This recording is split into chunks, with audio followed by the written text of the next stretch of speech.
बिस्मिल्लाहिर्रहमानिर्रहीम। नमाज ईद का वक्त इशराक से शुरू होता है, यानी जब सूरज एक नेज़े तक बुलंद हो जाए वहाँ से लेकर ज़वाल तक होता है, और उसके बाद ईद की नमाज़ पढ़ना दुरुस्त नहीं होता। तो मुस्तहब ये है कि नमाज ईद उल फ़ितर में थोड़ी सी ताख़ीर कर ली जाए ताकि लोग घर से कुछ खा के नमाज में शामिल हो जाए। और नमाज ईद उल अज़हा में ज़्यादा फजीलत ये है कि जल्दी नमाज़ पढ़ ली जाए ताकि उसके बाद क़ुरबानी का जो मामला है उसको सर अंजाम दिया जा सके। नमाज ईद का तरीका ये है कि आप ईदगाह में, मस्जिद में जमात के साथ नमाज अदा करेंगे। नमाज ईद जो है वो तन्हा नहीं होती, नमाज ईद इमाम के साथ होती है, तन्हा उसको अदा नहीं किया जा सकता।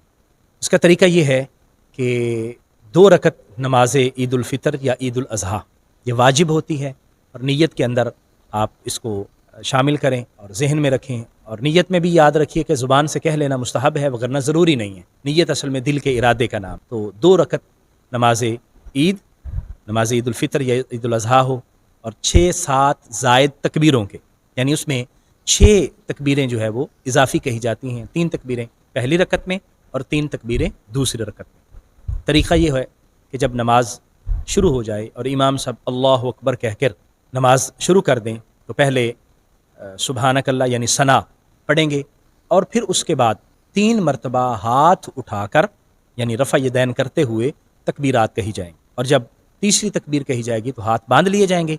फिर उसके बाद जो इमाम हैं वो सूरह फातिहा पढ़ेंगे और उसके साथ दूसरी सूरत पढ़ेंगे, और मुक़्तदी उसको खामोशी से सुनेंगे। फिर उसके बाद क़िरात मुकम्मल होने पर रुकू, सजदा और पहली रकत मुकम्मल की जाएगी, और फिर दूसरी रकत में पहले क़िरात करेंगे यानी सूरत फातिहा और साथ दूसरी सूरत पढ़ेंगे, कुरान की आयात पढ़ेंगे। क़िरात मुकम्मल करने के बाद इमाम साहब बुलंद आवाज़ से तकबीरें कहेंगे, अल्लाहु अकबर अल्लाहु अकबर अल्लाहु अकबर, यानी 3 तकबीरें बुलंद आवाज़ से कहकर हाथ छोड़ देंगे, और चौथी तकबीर पर फिर रुकू में चले जाएंगे, और फिर इस तरह जो है वो अगली रकत को मुकम्मल किया जाएगा।